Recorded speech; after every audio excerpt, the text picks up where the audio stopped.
What if I told you there's a 1929 engine still running strong today? It's called the Chevy Stovebolt Six, and it refuses to die. But how did an old inline-six from the Great Depression become one of the most unkillable engines in history? Stick around, because what happened in the 60s might just change how you see engines forever. Born tough, the birth of a legend. Before Detroit became a muscle car war zone, before LS swaps took over YouTube, Chevy quietly dropped a bombshell. It was 1929. The world was still stuck on flathead fours. And then came this, an overhead valve inline-six that was smoother, stronger, and decades ahead of its time. They called it the Stovebolt because of the bolts used to hold it together. Simple hardware, straight from a wood stove. But under that modest name was something wild. This engine was designed for working Americans. It was meant to be affordable, fixable, and impossible to kill. And Chevy nailed it. The Stovebolt Six didn't just beat Ford's flathead, it embarrassed it. People couldn't believe how smooth it ran. Taxis switched, farmers switched. Even small-town cops dumped their tired engines for a Chevy Six. And once you drove one, you got it. This wasn't just a new engine. It was a revolution under the hood. The Model A Ford still had a flathead four. But Chevy, they jumped the whole industry forward overnight. Overhead valves, pressure-fed oiling, and cast iron everything. The Stovebolt wasn't just born strong, it was born to last. What made it so unkillable? Let's talk about what really made this thing a legend. First, the design. This wasn't some overcomplicated experiment. This was industrial poetry. A forged steel crankshaft, pressure lubrication, 7 main bearings in the later versions. Chevy built it like a battleship. While other engines sputtered and leaked and needed tender love every 5,000 miles, the Stovebolt just kept humming along. You didn't need a garage full of tools. A kid with a wrench and a service manual could tear it down and build it back up. You could toss one in a truck, drive it through the desert, and it'd get you home even with a cracked head and no coolant. There are stories, some real, some probably exaggerated, of these engines running dry, overheating, seizing, and then coming back to life after cooling off with a jug of water. Try doing that with a modern aluminum block. And here's the thing, it wasn't just reliable, it was forgiving. Run it on bad gas, it'll survive. Miss an oil change? No problem. Leave it sitting for 5 years. A new battery and some fresh fuel and boom, it's alive. That's why people call it unkillable. Not because it's magic, because it's built like it refuses to die. How it became a working class hero.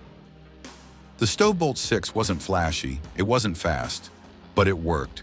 And for millions of Americans, that's what mattered. In the 30s and 40s, it powered every kind of vehicle you could imagine.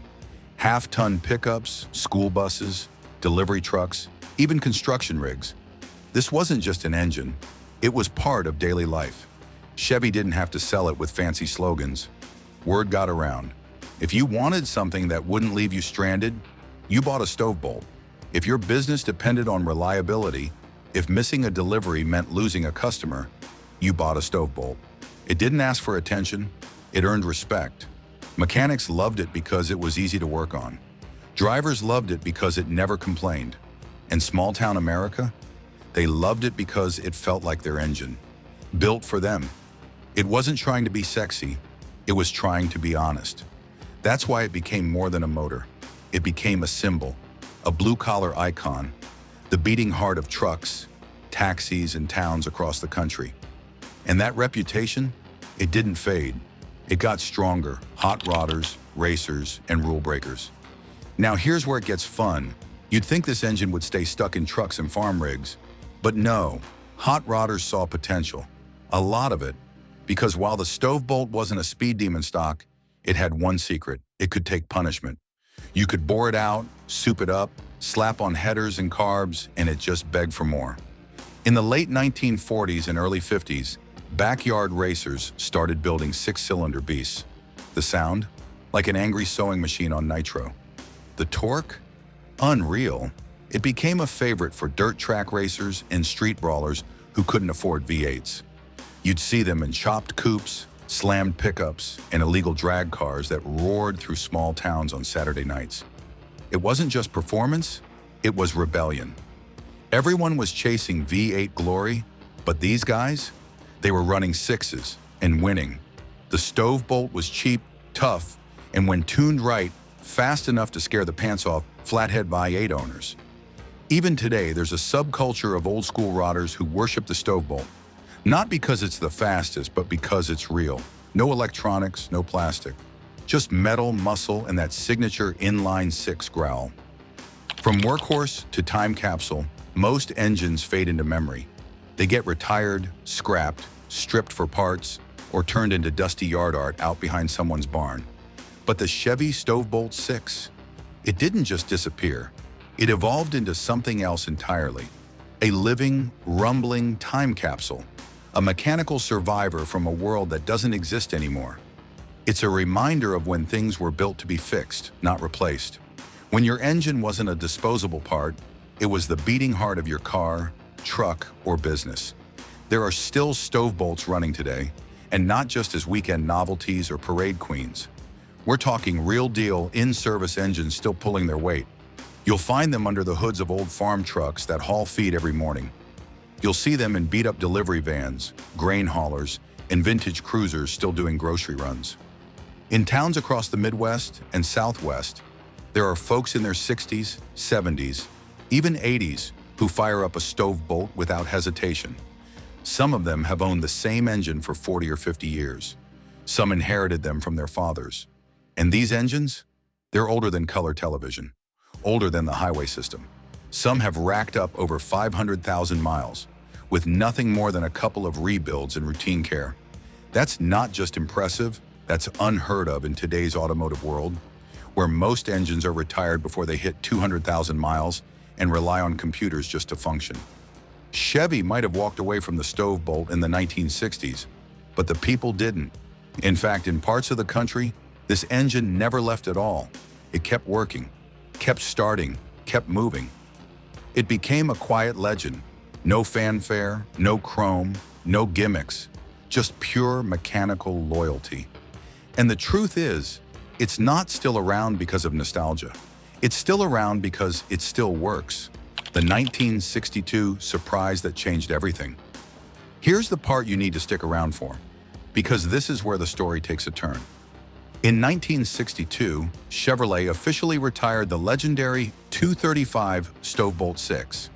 After more than 3 decades of faithful service, it was replaced by the newer 230 cubic inch inline-six.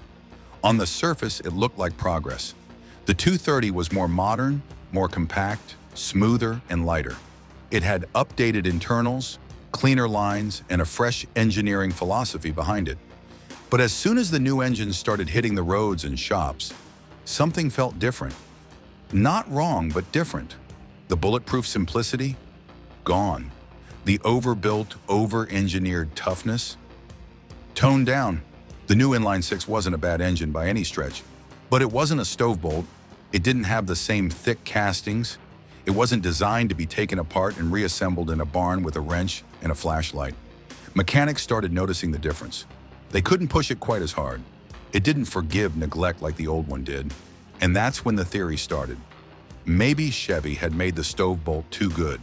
An engine that could last 40 or 50 years without needing replacement wasn't just impressive, it was a threat. In a world where automakers thrive on repeat customers, selling one car every 15 years wasn't going to cut it. The market was shifting toward faster cycles, more features, more style, and unfortunately, more planned obsolescence. So Chevy moved on, but the people didn't. They kept their Stovebolts running. They bought up old parts, swapped stories, passed engines down through generations. Not because they had to, but because they wanted to. Because once you've had an engine you can trust with your life, it's hard to let go. Why it still rules the road today. So why does the Stovebolt still matter in 2025? Because it represents something we've lost, something we didn't even realize was slipping away. It's a reminder of an era when machines were built with pride, not planned obsolescence. When engineers weren't chasing the next design trend, but instead focused on making something that would outlast its owners. Back then, reliability wasn't a feature. It was the foundation. The Stovebolt doesn't have Bluetooth. It won't connect to your phone, won't drive itself, and it definitely won't outrun a Tesla in a straight line. But it will do something most modern engines can't. It'll still be running 70 years from now with the same block and crank it left the factory with. It'll purr like a sewing machine, pull like a mule, and keep going long after flashier engines give up. That's why people still rebuild them. That's why restoration shops get excited when a 2350 rolls in. That's why collectors pay big money for a clean, original Stovebolt. It's not about speed or flash, it's about trust. It's about soul. Because the Stovebolt isn't just some dusty relic from the past, it's a benchmark, a quiet protest against throwaway culture. It proves that good engineering never really dies. It just keeps driving. Through decades, through generations, through whatever the world throws its way. So yeah, it still matters, maybe now more than ever. So, is the Stovebolt 6 the greatest engine ever made? That's up for debate. But one thing's for sure, no engine ever earned its reputation quite like this one. It didn't need fancy marketing or chrome covers. It just showed up, did the job, and kept going. Year after year, generation after generation. And maybe that's exactly what we're missing today. If you enjoyed this dive into a true mechanical legend, give this video a thumbs up and share it with someone who still believes in old school power. Got Stovebolt stories? Drop them in the comments. We read every single one. And if you want more untold tales from the golden age of engines, don't forget to subscribe, because we're just getting started. Thanks for watching, and long live the Stovebolt.